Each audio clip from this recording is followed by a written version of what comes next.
नमस्कार दोस्तों, आप सभी का फिर से एक बार बहुत बहुत स्वागत है मेरे चैनल मिथिका में, जहां मैं आप लोगों को ऐसी नई नई कहानियां सुनाती हूं जो आपने पहले कभी नहीं सुनी होंगी। तो चलिए आज की कहानी शुरू करते हैं। आज मैं आप लोगों को एक ऐसे फ़राओ की कहानी सुनाने जा रही हूँ जिनके मरने के 20 साल बाद उनकी मूर्तियों को तोड़ने की कोशिश की गई थी ताकि इतिहास से उनके नाम को मिटा दिया जा सके। 1927 में हर्बर्ट विनलॉक को जब ये मूर्तियां मिली तो उन्होंने कहा, एक फ़राओ को जितनी भी तरीकों से अपमानित किया जा सकता है वो सब कुछ इन मूर्तियों के साथ किया गया है।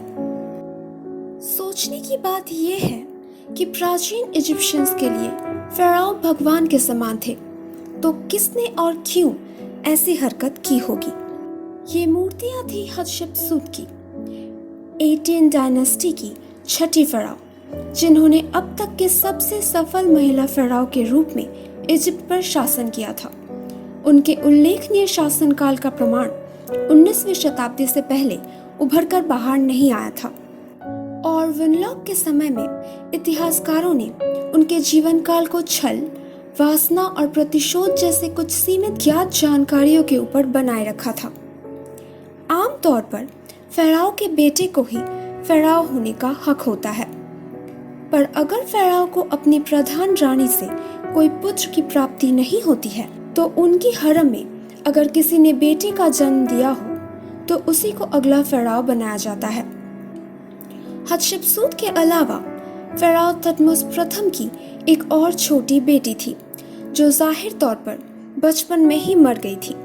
इसके अलावा उनकी पत्नी रानी अहमस ने 2 बेटों का भी जन्म दिया था, मगर वो भी बचपन में ही मर गए थे और इस वजह से उनके हरम की पत्नी मुतनोफ्रत के बेटे को द्वितीय थुटमोस का ताज पहनाया गया और इसी मिलावटी खून को मजबूत तरीके से शाही बनाने के लिए युवा थुटमोस द्वितीय की शादी उनकी सौतेली बहन हतशपसूत के साथ करवाई गई और सिर्फ 12 साल की उम्र में वो संपूर्ण इजिप्ट की रानी बन गई।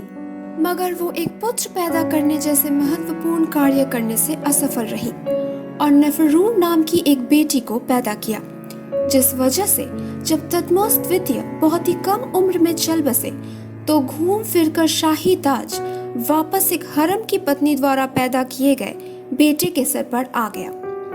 मगर थुटमोस तृतीय उस वक्त बहुत छोटे थे। ऐसे मामलों में नियमानुसार विधवा रानियों को राजमाता के रूप में राज्य के काम को संभालने का दायित्व दिया जाता था, मगर सिर्फ तब तक जब तक कि फ़राओ ये दायित्व संभालने के लिए छोटे हैं।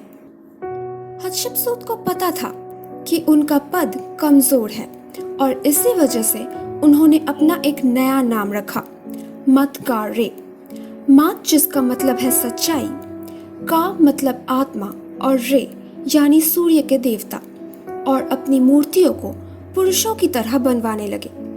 अपने शासनकाल और पद को मजबूत बनाने के लिए उन्होंने बहुत सी स्मारकों का निर्माण किया, जिसकी शुरुआत कार्नाक के महान मंदिर में 200 फुट ऊंची ऑबलिस्क के निर्माण के साथ किया और अपने पिता की कब्र को अपने बनाए हुए विशाल और आलीशान मकबरे में ले आई।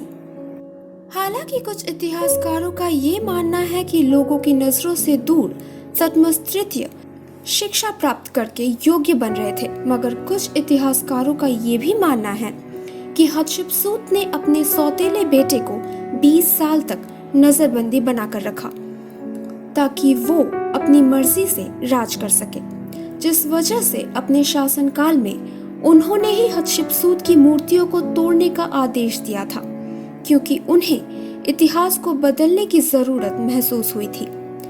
हतशपसूत का शासनकाल शायद बहुत सफल रहा होगा, जो कि एक खतरनाक मिसाल बन सकता था, और इसीलिए उन सबूतों को मिटा देना ही उन्हें सही लगा होगा, ताकि कोई और औरत इजिप्ट के पुरुष राजाओं की लंबी लाइन में खुद को शामिल करने की सपने ना देखे।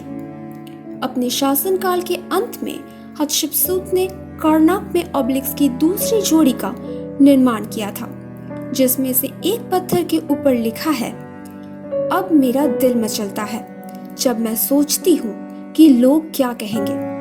वो जो आने वाले वर्षों में मेरे स्मारकों को देखेंगे और जो मैंने किया है उसके बारे में बातें करेंगे। तो दोस्तों, कैसी लगी आप लोगों को आज की कहानी? अगर अच्छी लगी हो तो प्लीज इसे लाइक कर दीजिए। नीचे कमेंट सेक्शन में लिखकर जरूर बताइएगा कि आप लोगों को कैसा लगा। और प्लीज प्लीज प्लीज मेरे चैनल को सब्सक्राइब कर दीजिए। और हाँ, अपने दोस्तों के साथ शेयर करना बिल्कुल मत भूलना। मैं आप लोगों से मिलूंगी अगले हफ्ते एक और नई कहानी के साथ।